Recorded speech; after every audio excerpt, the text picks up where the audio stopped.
Welcome back to another episode of 5 Parsecs from Home by Nordic Weasel Games. This is our 8th episode. When last we left our intrepid adventurers, the team had just left from Vector's Rest and decided to spend some downtime in the city before following up on their final leg of their quest. On the left here we have Ember Tabros. She's a feeler, not a human, she's a feeler. Then there's Vector Moreno. We have Kelsa Winters. She is a bio-enhanced human, so she's not a normal human. Of course, Ajax Ramirez and Lynn Scott will be participating in this battle. In the pilot cockpit back here is Bria Switch, and they have not gotten Odessa Locke back to the team just yet. During their downtime before leaving, Vector went to trade with the people of the village of Vector's Rest, as he calls it. And now every time he arrives on a new planet, he can roll a d6 to see how many credits the trade goods are worth that he can sell. So alongside the delicious foods and drinks that Ajax went and got, Vector grabbed some good trade goods that come from this planet. Ajax did some training on the beach, running along the beach, and he leveled up his toughness. He needed to build up his wind and his damage-taking capacity. Ember decided to explore and met a very nice alien merchant who gave and offered to trade that damaged infantry rifle that they had found, and in return gave them a damaged gun sight and a protective item. That protective item was a damaged frag vest, so all good things that they'll be able to hopefully utilize in the future. Lynn, ever the scavenger of starship parts, she once again found starship parts that counts as d6 credits for the purpose of repairing hull damage, another single-use item. So now I have 2 of those in the stash. Bria decided to repair the shell gun, and she made the roll, so she fixed the shell gun. And Kelsa decided to explore, and she, realizing they were going to leave soon, decided to just see the sights and enjoy them to no effect. Now, once they left Vector's Rest, the team stopped into the city where Ajax met up with a friend of his. And this friend is a new addition to the crew. And as all of you know, we did a contest in the last game, and so we had a new crew member join. And this is Tarek F. Nar. He's a Kirin enforcer from the space has a space station background, and his motivation is loyalty. He carries crawl claws, which are a spring extended claw of duraluminum blades, and he has a handgun. He has a fixer item that he will be bringing to the crew, and he has 1 story point that I'll only spend on him. Now, Kirin he's a melee bruiser basically. He has a reaction 1, speed 4 only. Combat 1, Toughness 4, and Savvy 0. When brawling, Kirin characters may roll twice, picking the better of the dice, which is great, because we're going to need it this episode. If the Kirin character begins their round within base movement speed of an enemy, they must move to engage in brawling combat. So, and the backstory, and thanks to Jeffrey Draper, because he wrote an incredible backstory. I really enjoyed reading it. I'm not able to paraphrase it all right now, but basically it ties into Ajax Ramirez. Ajax was a Starship crew member after his gang time, and before he jumped back into the gang with Vector. And at some point in time during his career, at a spaceport, he ran into Tarek F. Nar, and they became friends. And so, knowing that the fruits and victuals and good things that they were able to get at Vector's Rest would help entice Tarek to come join us for this next final quest, or final adventure piece of the quest. Also, speaking of Vector's Rest, after the game, my kids wanted to get together and do a little art together, so this is what I was inspired to do, and I thought I'd show you all. Thought this was kind of cool. I did a watercolor. You can see right here is the Nova, and this is the village, and I joke about Vector's Rest because of that character event that I rolled. Now, it specifically says in the rules I can't lose Vector because he's the leader. He'll never leave, but I still think I'm going to add that to the story. He really likes it here, and And this is what came out of that inspiration. Now, Tarek F. is a human interface model. You can see he has his cool power claws. He's got some goggles. He's got a kilt-looking thing, and he's leaping and ready to fight. Very excited about this, having him join the team. And as we're only allowed 6 members for this mission, he's going to be one of them. And these 6 will be the ones in the combat. In the red corner, boy, do I have a treat. Now, these are called, in the book, these ones are called Krorg, which are supposed to be beasts that resemble a bear from old Earth, but with huge claws and a surly demeanor. Well, I didn't have any bear-like models, and I've been really itching to use these tanks from Zombicide Invader. And so they were not painted before yesterday. After we published the last video, I got very excited when I rolled this up, and I had to paint them. This guy was already painted, and even though he's an abomination and he's a lot bigger, he's going to be the leader of the team, just because I think it looks fantastic. Now, so this is a quest mission. This quest mission has gloomy conditions again. I've been terrible about rolling it, and this is the worst time I could have rolled gloomy conditions. Maximum visibility 9. Characters that fire can be fired upon at any range. However, that doesn't matter. The gloomy is what matters. The maximum range is what matters, because that's going to let these beasts get up on us. There is a notable sight, another quest rumor. The objective is to fight off this roving threat called the Krorg. There's no objective other than driving off the enemy. To win, you must hold the field. There's 6 of these. They do not panic. They have a speed of 5. They have 2+ combat, +2 combat, and they have 6 toughness. So, man, they're going to be hard to kill. They have a rampaging AI. Well, this will be the first time we've seen that one. And their weapons are claws, which give +2 damage, or tentacles, you know, whatever, tentacle claws. So they also have ferocious, which is +1 to brawling when initiating combat. So when they're going into combat, they're gonna have a +3, and that's gonna be brutal. Now, I don't know if I get to give them another +2 for the claws. I'm going to see how it goes. If they already sound super tough. They're also easy targets, so I get a +1 when firing at this enemy. Okay, that's good. Their size, you know, it's hard to miss them. And then they also have a 5+ saving throw, so every one of them is wearing combat armor. Gross. And then lastly, they have tough fight, which means a random survivor gains 1 XP. And I don't know if that's from each of them or just one time. I'm going to go with one time unless I hear otherwise in the comments or something. Let's see. Because these guys are a roving threat, here's the text for that. You stumbled into something dangerous in the area and must fight for your life.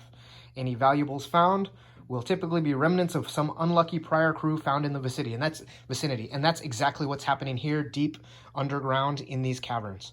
The enemies from this list never become rivals, and they're never accompanied by unique individuals. And I'm really glad, because I actually rolled up a unique individual before I realized roving threats don't get one.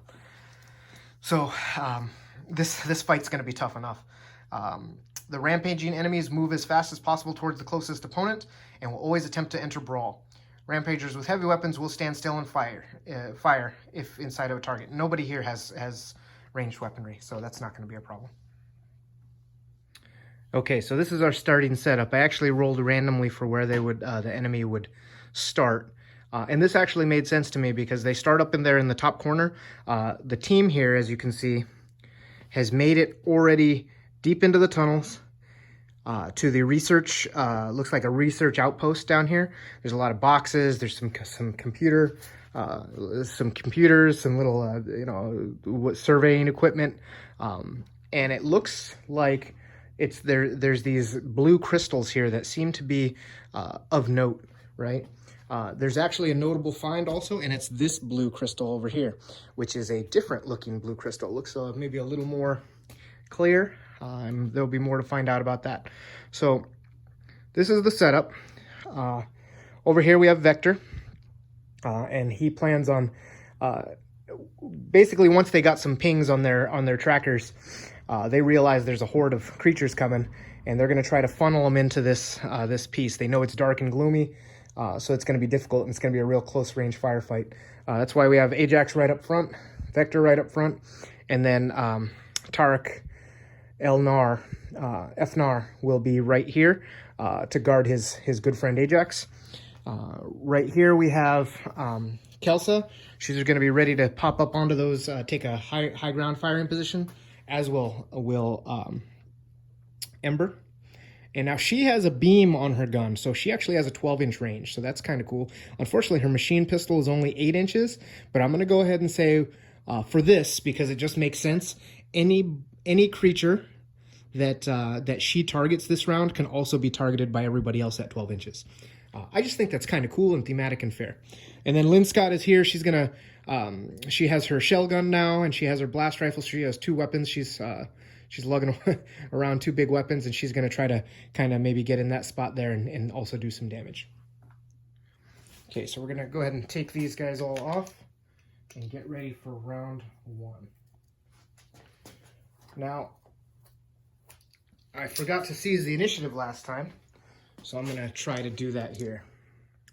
Okay, to seize the initiative, you have to roll 2d6, and you add your savvy score. So I got an 8, a 9. If the total is 10, any character in your crew can take a normal move. So if Bria were on the field, we would have gotten to go first because she's savvy. But the highest savvy I have in my crew besides her is 1. So that's not going to work. So there is no seizing the initiative. I'm going to roll for reaction. So turn 1, reaction. Okay, wow. Look at that. So I got 0 1s and 2s. So that means the bad guys are going to go first. So here comes the rampaging horde. So they're going to go to the closest, which is going to be Ajax. So they're going to move 5 and then dash 7. So 1, 2, 3, 4, 5, and dash 7. So to, oops, look at that, to there. The beast here is going to go 1, 2, 3, 4, 5, 6, 7. So he's going to be stuck on here. Looks like there's some terrain here. Since they have to go directly towards, they're going to go 1, 2, 3, and there's 2 more inches. So 2, 1. Oh, you know what? I've been doing the terrain wrong also. You only add +1. Let me check that real quick. So for terrain, difficult terrain consumes an additional 1 inch of movement for every full 2 inches they moved in it. So it's really not as bad as it seems. They can move a little faster because once you move 2, you get to add another 1 onto it. So it's really 3 for 2, right? So it doesn't slow you down completely. So that would give them another inch. That would give, I'm going to start you over because you were an inch away. So you go 1, and then you have 6 left. So you're going to go 1, 2, 3, 4. So you're actually going to get up to here. So that makes them a lot faster than they were going to be on this heavily terrained field, but that's okay. So 1 inch there, and then 1, 2, 3, 4. So to there. And of course, okay. So now this one's going to go 1, 2, 3, 4, 5, 6, 7. So he gets to go 2 inches, right? Instead of 3 inches. That's not so bad. This one's going to go 1, 2, 3. Then it has, it would go 1, 2, take off an inch, and then you get another inch. I mean, I think that it's some odd math, so that's the way you're going to have to do it.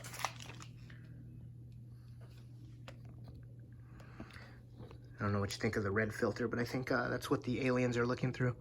That's their eyesight. Okay, so the team knows they're coming, and I'm going to go left to right. It looks to me like Vector could actually potentially get a shot. He would need to be right here for them to see, so he would need to go 1, 2, 3, 4, 5, 6. So he's going to go right here in front of this, and he's going to take his shot. Let me make sure he has line of sight. Yeah, not even any cover, so pew, pew, pew, pew. Yep. All right, so we're going to roll. He normally needs a 5 or 6, but he has a +3 combat. So that's going to be a 4. That's going to hit him, okay? Now, I really got to start looking at the damages because they have a toughness of 6. So a beam pistol has range of 10, one shot, one damage, and it has critical, but he didn't roll a 6. So I need a 5 or 6 to damage him here. So let's see if we can get him on the first shot. Oh, dang it. That's a 4. So that's okay. I'll give him a 4. You know why? Because, oh, I got a +1 to hit him too. Cool. So because that gives 1 stun token to the beastie. I don't think anyone else is going to get a shot this turn, but I think that matters. Now, because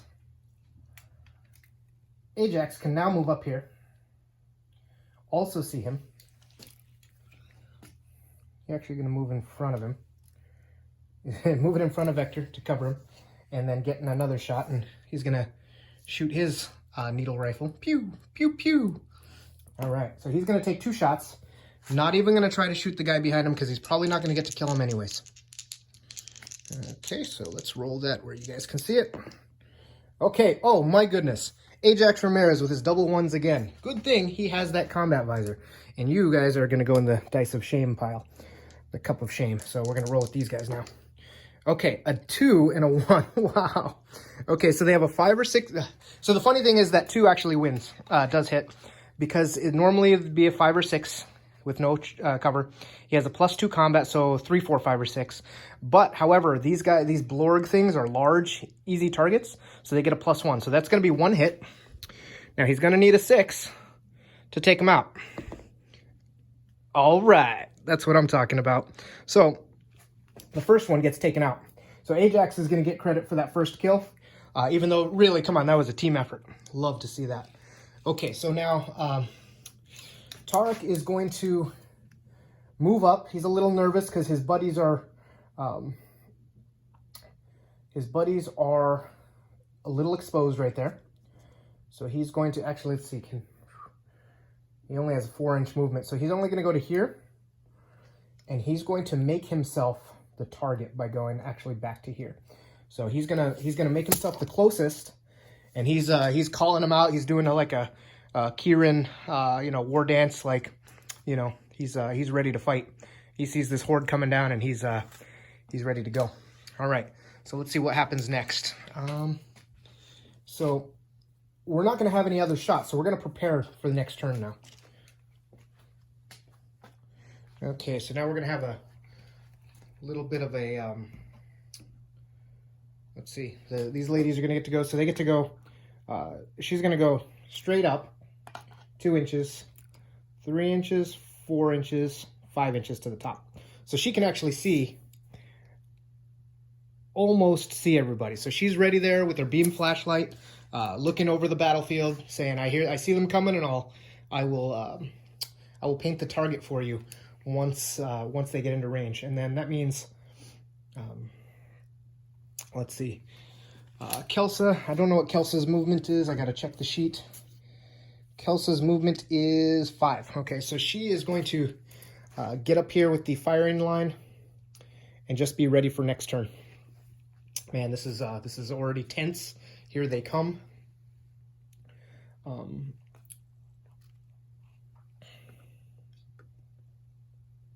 Actually going to dash up there. Why not? So Lynn is taking a position just to the left and behind Ember. This is a face-off. Here it comes. Now, there is no panic because the Gibbering Horde does not panic. They have a panic of 0, these tentacle bear, albino, furless creatures. Okay, so we have to roll reaction for turn 2. I'm going to go ahead and use this Dice of Shame as my turn marker. So turn 2. And we are going to roll. So I have 1, 2, 3, 4, 5, 6 still. Yep, can't have more than 6.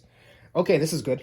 1s and 6s. Okay, well, I like these dice because they do 6s, but it's not as great for the reaction roll. So now I want to see who I want to snap fire. And as they come into range, I'm going to go ahead and say, Ember, I want her to shoot, so that way everybody can shoot at them. And then, I guess Ajax will shoot first. Ooh, I'm a little nervous about that. No, I think I'm going to have Vector shoot first. Yeah, that's how I'm going to do it. So, okay. So let's go ahead and roll. Let's check. Ember, she has a range of 12. So she can see to here, okay? That's not great for her.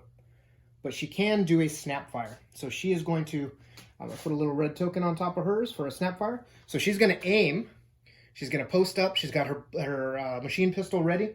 And as soon as something comes out of the dark into her flashlight, she's going to shoot it. And then,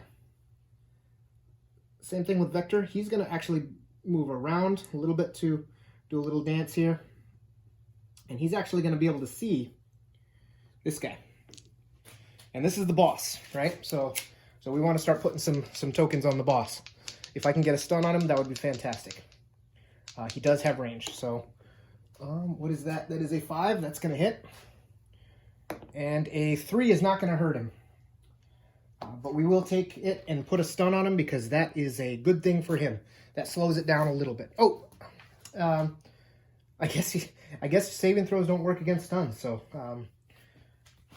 let's see. So that hits. All right, and that is the end of the turn for the heroes. All right. Well, I did forget to do Vector's little pew pew. All right, so he got a stun on that guy. So that means he is going to go to the closest, which is Vector, and he is going to move. Still moving through terrain, so he's going to go 4 or 1, 2, 3. No wait, 1, 2, 3 to do 2. Let's see, he does 3 of them is 2 inches, so he only moved 2 inches. And he has 4 inches left, so he can actually. Oh no, he doesn't have 4 inches left. He only has 2 inches left because he cannot dash because of this stun token that is still on him. Now it's gone. So, next, this guy will also go, and he gets to go, he's going to go 2 inches to do his 3rd inch, and then he actually can run a little faster, so he's going to go, he's closer to Vector too, but he can't quite get around that guy. So he's going to go 3, 4, so he's going to actually be right up here in front. This one is going to go 1, 2, 2, 3. And he has a move of 4, and he gets to here. And this is when Ember starts blasting. She could have got that guy too, but he would have ended up in cover or close to it. So she was going to wait. She wanted a better, clearer shot, and this guy right up the middle here is perfect. And she's going to hit him twice because she has a combat of 1, I hope. Combat 2. Wow, she's I forgot how good she was. So she has a combat 2.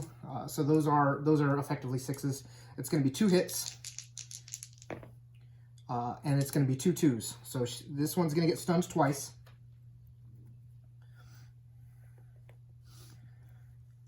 And it does get knocked back 2 inches. Which, okay, still in her range. But unfortunately kind of moves it out of his charge range. Well, I guess that's good, right? Because he has to charge, and that might be the end of our new friend if he charges into the mass of gibbering hordes. So this one is 1, 2 inches there. It's a 3rd inch, and then he has 4 more inches. So it'll be 1, 2, and then 1 more. And I'm gonna do this. I'm just gonna go ahead and move that one. Same. So those have all moved up. This is where it's gonna start to get hairy, because those guys are scary and they're really, really tough in combat. We're about to find out. Hopefully our new friend, hopefully we can whittle them down a little bit, but the good thing here is it is now, let's see, who has not gone yet? So Lynn has not gone. Oh, I don't want to use that token. Where's my eyeball token? So Ajax has to go. She has to go. And she has to go. And then our friend here has to go. Okay. So Ajax is going to aim and shoot this big thing. Best thing to do here actually is to have Lynn Scott fire her grenade launcher right at this one. I mean right at this one, which is uncovered. So she has a combat of Lynn Scott has a combat of 1. And she's going to aim her shell gun. It's a 2-shot heavy area. Okay? So let me make sure I got the rules right on this one. I don't want to mess this one up because this is kind of important, right? Let's see. So, what area does is... let me get my sheet here. Okay, so it's 2 shots, heavy, so she doesn't have to, she didn't move. And then it is resolve all shots against the initial target. So there's 2 shots against that target, and then 1 shot against every figure within 2 inches. So they don't get hit twice like I did with that grenade that one time. Ooh, speaking of grenades, this is a great time to use grenades. So 2 shots at this one. And she's going to aim, so she gets to re-roll that. Okay, so she has needs a 5 or 6, +1 for being large target, +1 for her combat. So she actually hit twice. So on this guy, I mean, you can't do anything to this. I mean, he's just gone. He already had 2 things on him, so he's gone. Now, everybody within 2 inches of him, however, also are going to take a blast hit, and that's going to be useful here, because that's all 3 of them. And I'm just gonna roll them as they fall here. Okay, so this guy's gonna get taken out with that 6. This guy's gonna get a stun, and this guy's gonna get a stun. So her grenade just took out 2 of them from the shell gun. That is a really nice way to start the action for her. And then these guys both take a little bit of shell shock there from the grenades. So that was pretty cool. I'm pretty happy about that. So that goes away there. Man, my crew's doing a lot better than I thought it was. I thought it was going to be really bad here. So now, all right. So he would have to go 4 to get there, and then he would shoot. So he's, ooh, okay. Where do I go next? So Ajax is going to go. He's going to scoot over here just a little bit to get the shot. He's going to go pew pew with his 2 needle rifle shots. That's going to hit twice. Let's see what happens to him. And there's the 6. So Ajax takes out the big guy. Oh, hello. I get a saving throw against that one and that one. So this guy does not save. This big guy does get a save. Okay, so he still takes 2 hits. So he's like bam bam. But this gigantic beast is not taking it. Okay, he's not dead. That's scary. Okay, and then these guys, they still get their saves. Yeah, you don't get them for stuns. Apparently, I still got to reconcile that. I need to figure that out. Maybe I'm gonna send Ivan a Discord message and see what he thinks. Maybe there's a Q&A. So put it in the comments if you see it. Okay. So that was from Ajax. Lastly, we have 2 more. Kelsa is going to, she's going to be brave, and she's going to move up to here. Maybe call it brave, call it stupid, we'll see, because she may take this guy out, but these guys might come get her now. So that's scary. So she needs, oh wow. So she's within 6, so she hits on a 3 +1, so she hits on a 2, she would have hit him. And then rolling, so that is going to wound because it's +2 for the hand cannon, is a 7, but now they get their armor save, and this time she takes him out. Okay, so that was, I think that needed to happen, or else that would have been really bad.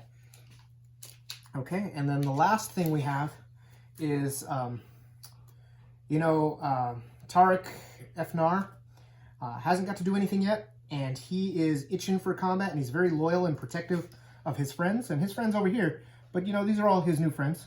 These are friends of a friend is my friend. All right, so he's gonna move up here, and he's gonna take a shot at this guy.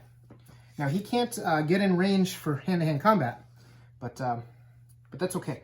He's putting himself to be the closest, so that way he knows that he's the one they will charge, and he's yelling his war cries, and he's gonna blast with his handgun.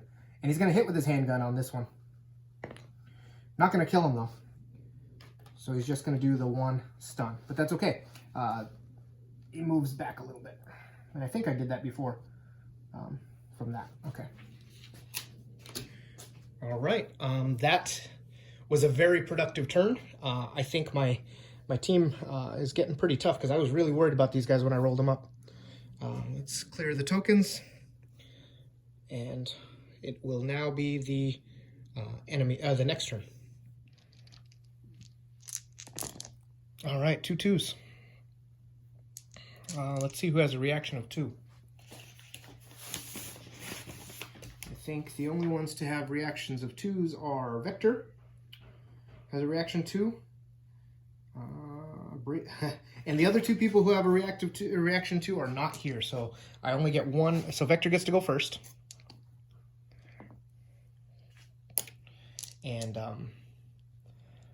And that's it. So he doesn't want his new friend to die either, and he has that gleaming bright saber of his, and he's gonna run in there and make the charge. So he gets in there. Now he has a +5 to his combat. Okay. Now the enemy has a +2, +3, +4. So this is probably the toughest creature that he will face. Let's see how it goes. All right, so that is a, he's not going to re-roll that. He's going to keep it as it is because he hits and wins. So he doesn't get a, because his weapon is, let's see, his glare sword is melee, it's elegant, so you get to re-roll, and it's piercing, so no armor save. That's good. If I can do the damage, which I don't think I can because I need a 6. I need a 6 here to wound, right? There's nothing that modifies that damage, I don't think. Glare sword has... Yeah, Glare Sword has a +0, so this may be a lightsaber or power sword or whatever, but it still has to get a 6. And that's not going to happen. I'm going to spend a story point to see if he chops this guy down. That's a 1, so that's not going to happen either. Okay, so mark off that story point, and it was... the creature does get a second stun, and then it gets bonked back a little. Boop. And then Vector gets to move 2 inches. Now, Vector is going to move 2 inches back. Right. Okay. I don't know why he's moving 2 inches back, but maybe he's just like, that was cool, and I'm going to do that. All right. So now it is the enemy's turn. Okay, so actually that was probably a mistake of mine. But so these enemies, they take up the 1 stun token. And then this one will move to here and immediately do a brawl. So Vector, again, has a +3 combat, +2 for the sword, so he has a +5. He has a +6 because of the stun token. The enemy has a +2 for having claws, and then a +2 for combat. So effectively, Vector has 2 better than he does. And since I have double 2s, I'm going to take the chance and roll for a... no. Yes, I am. I'm crazy like that. No, that's terrible.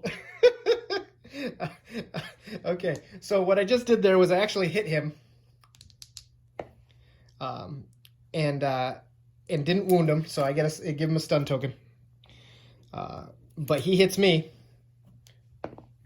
And he would take me out if it weren't for the fact that I have a armor save, which does not help me.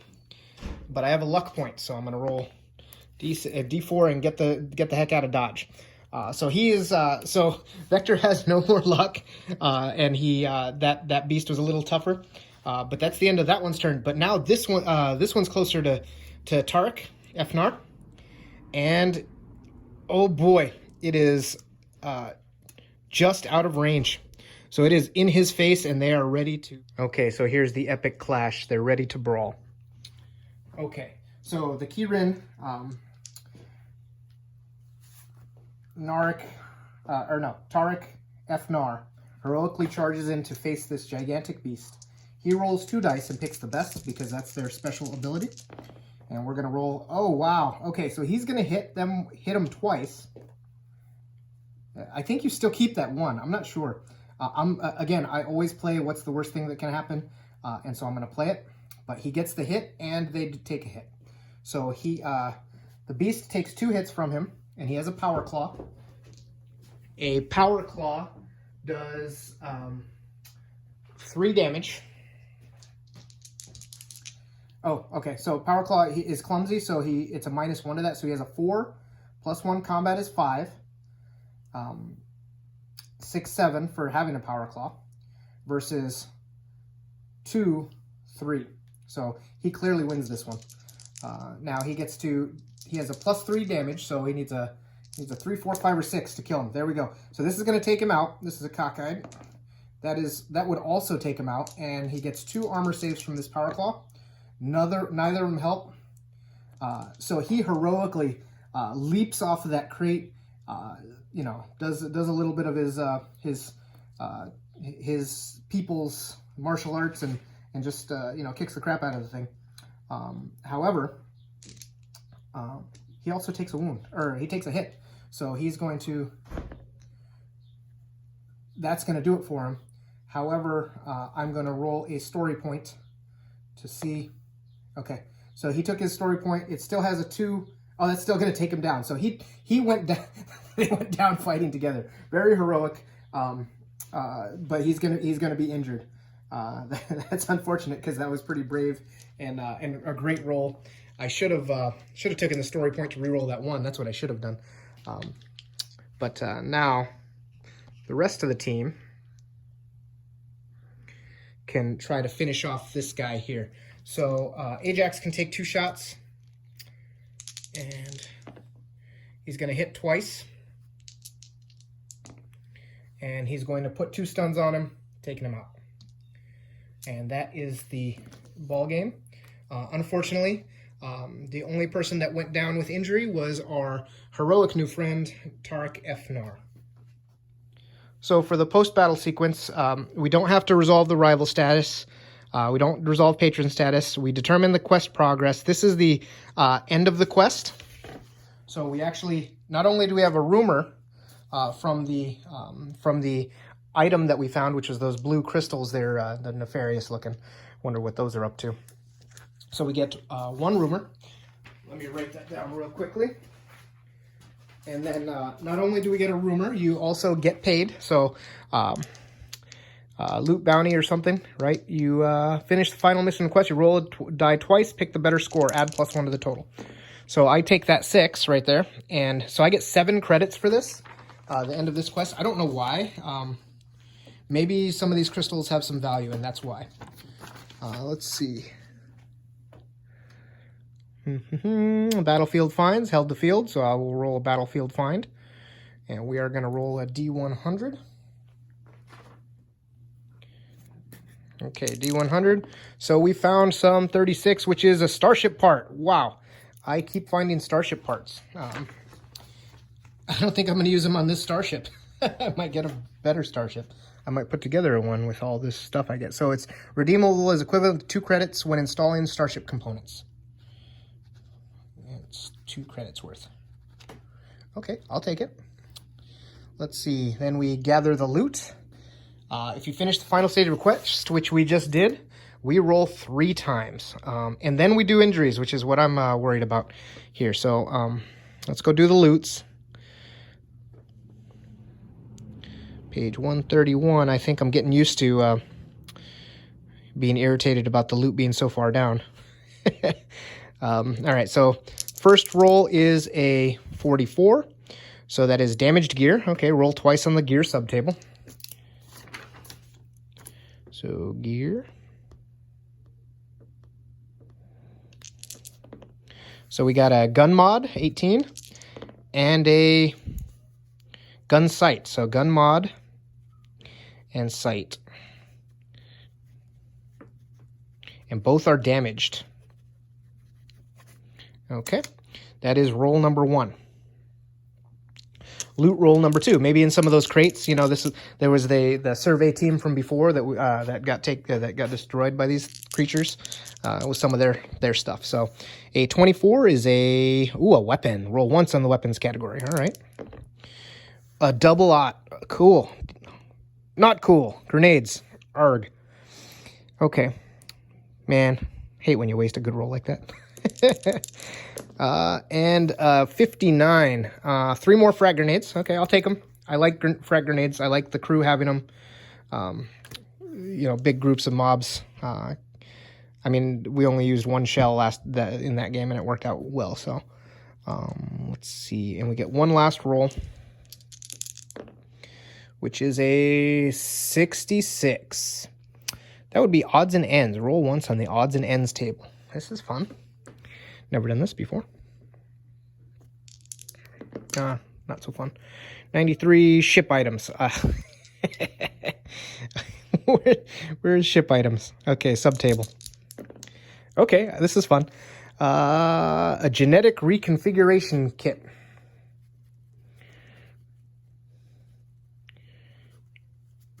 Oh, I know who's getting that. I saw something about these things. This is something about adding toughness, and I think, and the Keyrin has to use it on toughness or something. I don't know.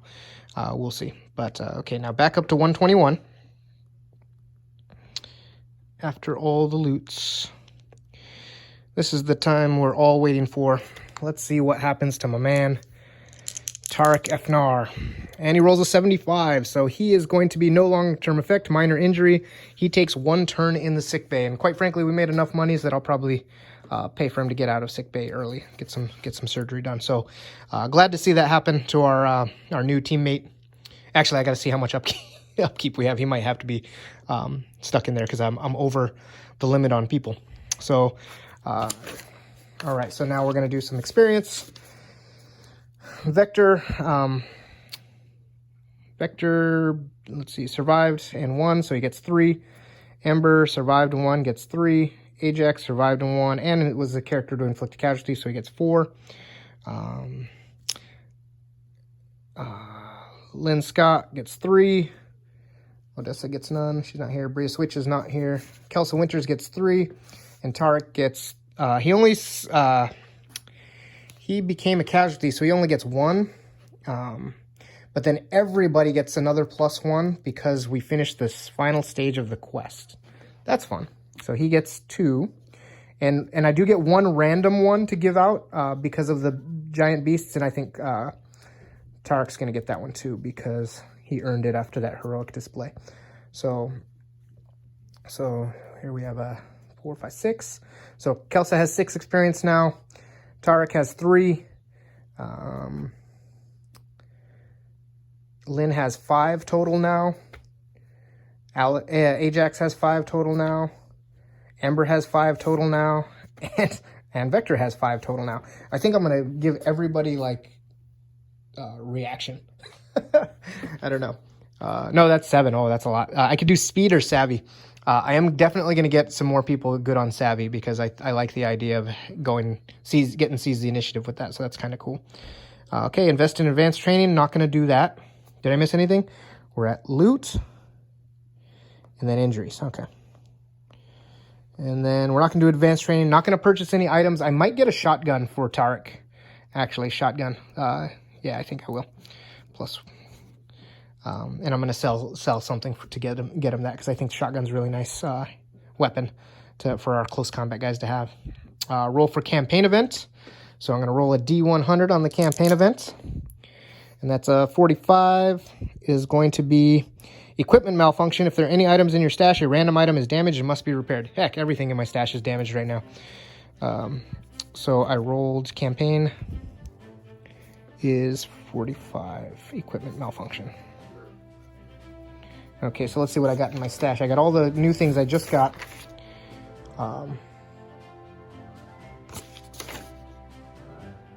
Yep, so everything in my stash is damaged already. So that's really not a big deal. So let's do the campaign, the character event now.